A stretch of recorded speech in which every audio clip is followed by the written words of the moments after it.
Kumusta po si Attorney Lopez? Kasi tayo kayo ng tayo. Understandable naman kung meron kayong ano dito, Yes, no?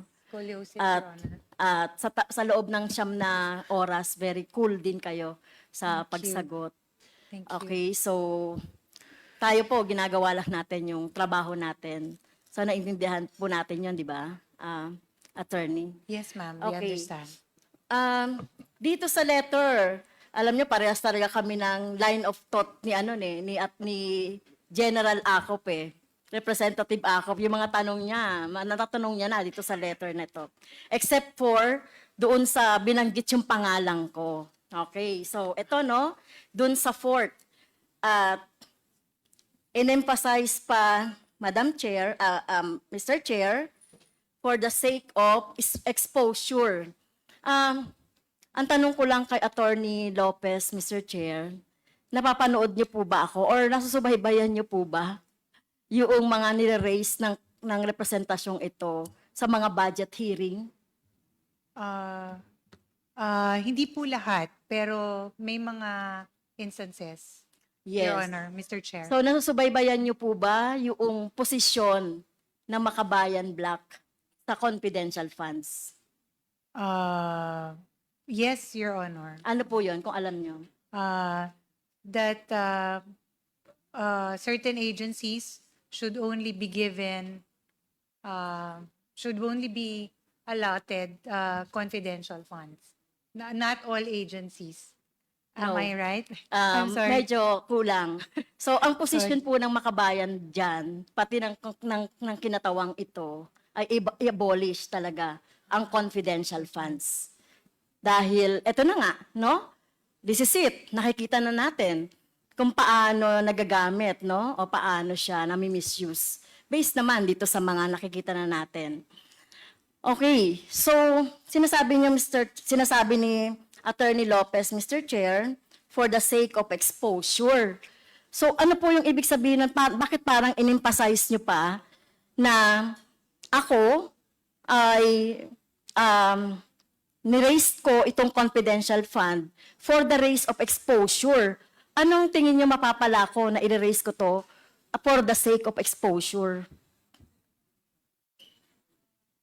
Respectfully, Your Honor, Mr. Chair, may I be recognized? You're recognized, Attorney Lopez. Thank you, Sir Chua. Ma'am, as mentioned earlier, the letter that we have submitted is a mere request to the Commission on Audit. Yeah. It is a simple statement of our position, given that there is a ongoing audit investigation on the confidential funds. No, you are not responsive, Mr. Chair, Okay. doon sa tanong ko. So anong mapapala ko lang doon sa sinasabi nyo na, at in-emphasize nyo pa for the sake of exposure. No? The only purpose mentioned is to expose to the public the use of confidential funds. So the only purpose ay i-expose ko lang yan. Tingin mo wala akong dahilan bakit natin nire-raise itong confidential funds. Hindi naman po, Your Honor. Ito lang po yung position namin as an office. Hindi naman namin sinasabi na wala po kayong purpose. Except, To expose it. no, in this case kasi, Your Honor, the premise is that hindi pa po final yung findings ng audit investigation. So, we feel that it was not the right time to release it because it was inconclusive. It was not final. Okay. Yun naman po. But it is not to say, Your Honor, that you have no purpose. Yes. Really, at the Oo. end of the day, meron po kayong position. I understand that as member of the Makabayan. Sorry, Your Honor. Makabayan Block. Yes. As member of the Makabayan, mula pa nung panahon ni former representative sa Turo Ocampo, against na kami sa mga confidential funds, sa mga iba't ibang funds na walang control no yung ating taong bayan. Kaya yung pag-expose natin ng confidential funds, hindi lang yan sa panahon namin. At nakita naman natin yung mga experience niyan. Instead, di ba, kung meron tayong confidential funds, ibigay yan doon sa mas tangible na mga projects, mapapakinabangan ng taong bayan, 'di ba? So, yun po yung ano namin doon. At hindi yung dahil in-expose lang natin. Kasi meron din kasing statement si Vice President, with due respect, na ginamit itong confidential funds, no? At napag-usapan namin with the speaker. Walang ganon.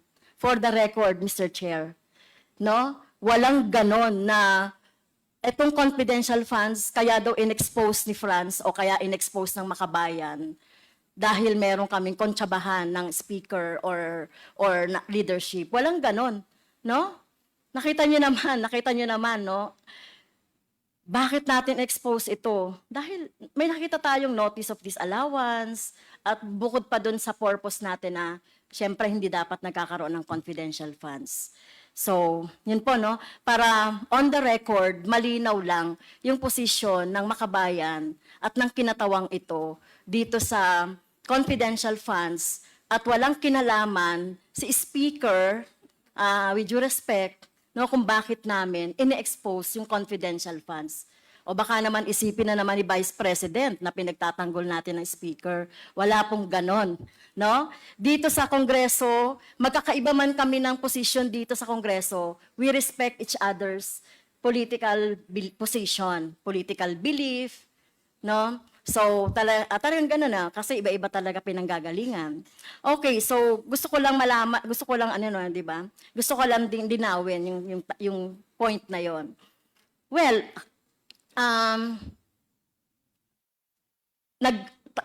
ako rin, Mr. Chair, nag-expose, ako rin yung nag-motion for subpoena duces tecum dito sa confidential na 125, kung natatandaan niyo po, no? At ang reason doon ay dahil meron tayong nakuhang ND, Notice of Disallowance.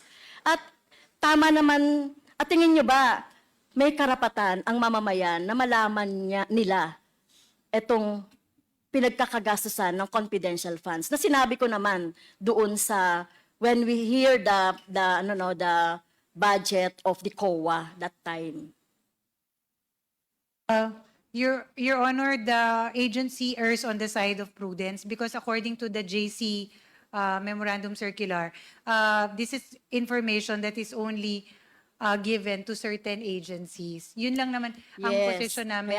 We Kaya- just want to be on the prudent side of releasing information. Yes. Kaya nga, in aid of legislation, binuksan natin itong issue ng confidential funds. Wala pa ang VP, wala pa ang OVP, ay issue na natin itong confidential funds. Kaya gusto natin talagang mabago, no? Yung pagtingin dito sa confidential funds. Okay, Mr. Chair, nung tinanong natin during the budget hearing of the OVP, yung tungkol sa, ako yung first na nagtanong doon sa budget hearing ng budget ng OVP. Did you remember that, Mr. Chair?